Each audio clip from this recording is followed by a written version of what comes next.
Oh, hello, great readers. I'm Belchan. I'm Nimikung. I'm Banchan. In this class, I'll read to all of you a part of Great Expectations. As.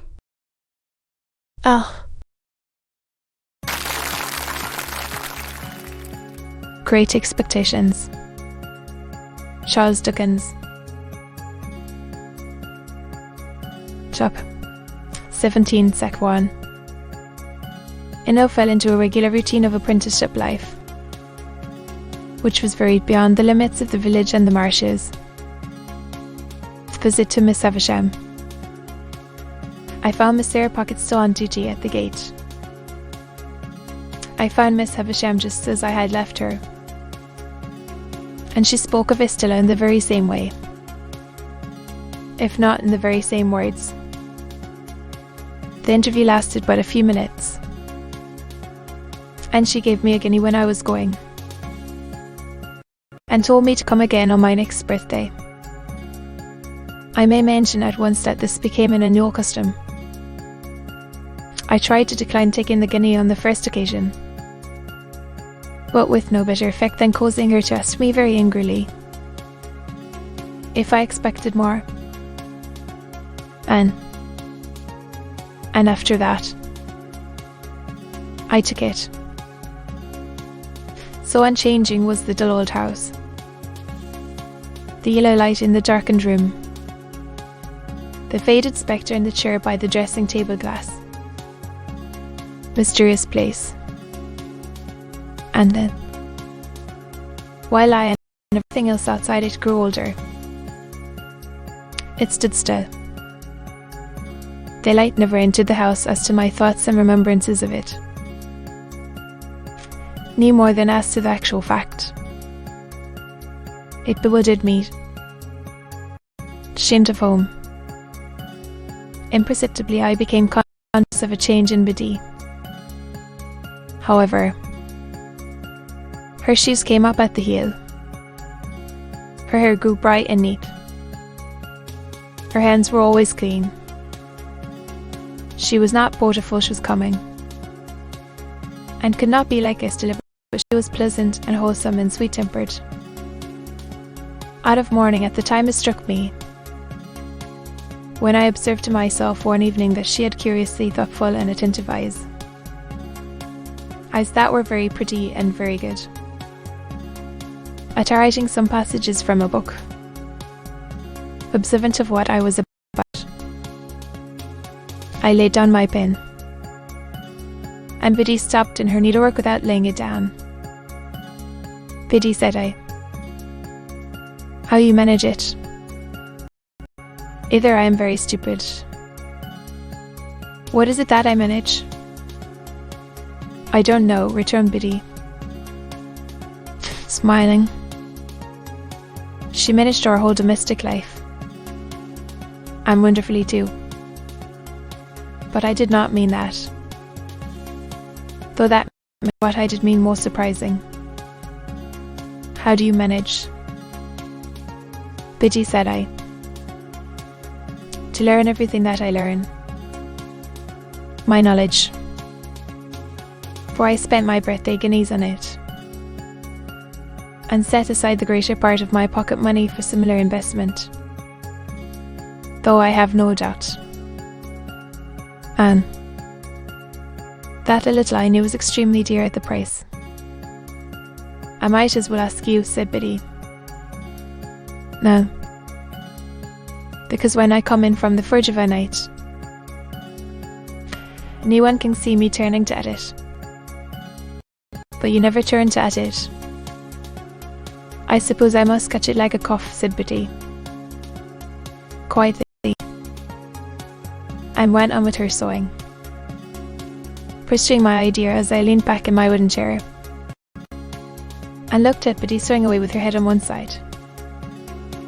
I began to think her rather an extraordinary girl, for I called to mind now that she was equally accomplished in the terms of our trade, and the names of our different sorts of work, and our various tools. In short, Whatever I knew. Biddy knew. Theoretically. She was already as good a blacksmith as I. Or better. You are one of those. Biddy said. You make the most of every chance. You never had a chance before you came here.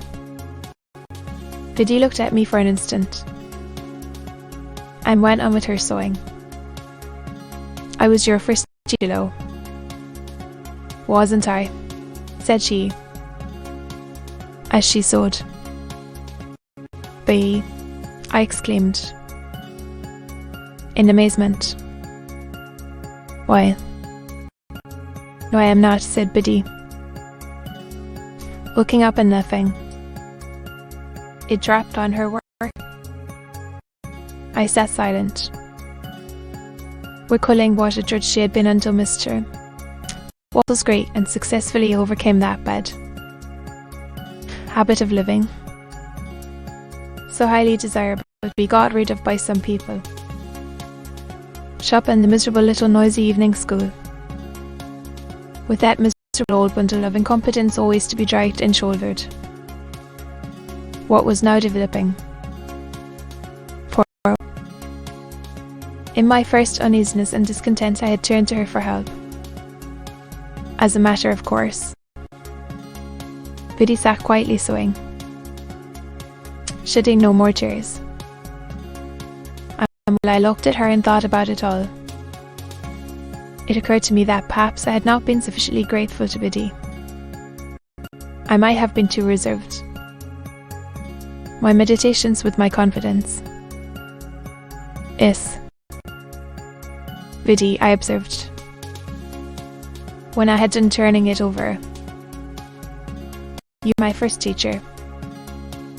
And that at a time when we little foot of ever being together like this. Poor thing, replied Biddy.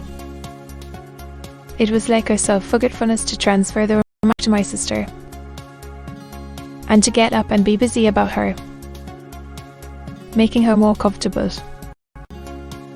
Well, said I, we must talk together a little more, as we used to do, and I must consult you a little more, as I used to do.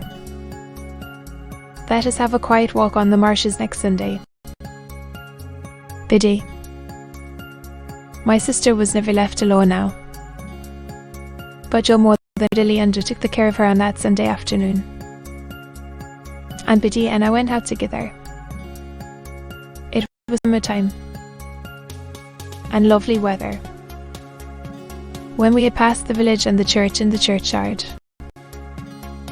As they sailed on, I began to combine Miss Havisham and Estella with the prospect, in my usual way.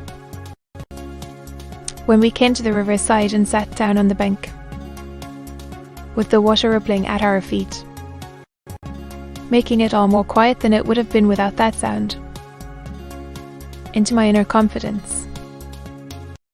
Biddy, said I, after binding her to secrecy.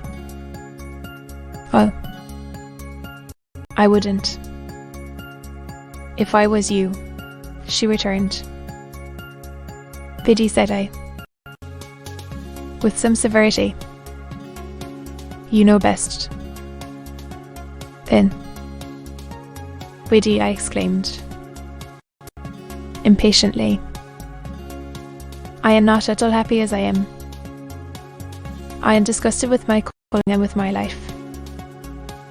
I have never taken to either, since I was bound. Was I absurd? Said Biddy, quietly raising her eyebrows. I am sorry for that. I didn't mean to be. I only want you to do well.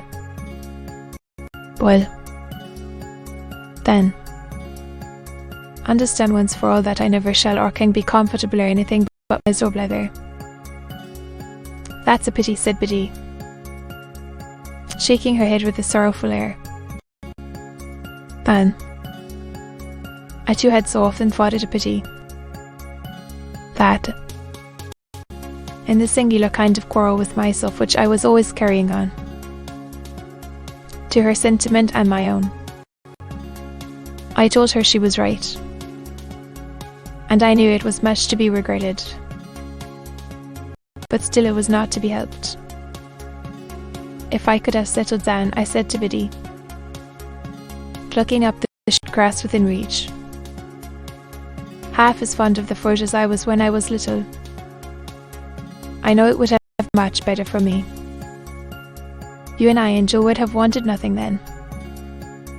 Tint. And I might even have grown up to keep company with you. And we might have sat on this very bank on a fine Sunday.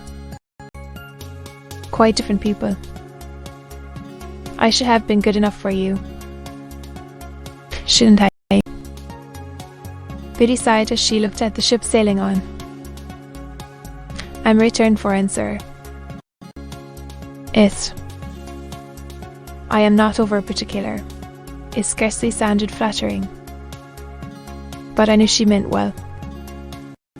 Instead of that, said I, plucking up more grass and chewing a blade or two. See, I am going on. Dissatisfied. And uncomfortable. And how would it signify to me? Being coarse and common.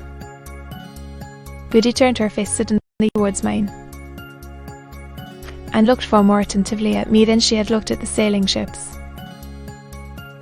It was neither a very true nor a very polite thing to say, she remarked, directing her eyes to the ships again. I was disconcerted, for I had broken away without quite seeing where I was going to. It was not to be shuffled off now. To be continued.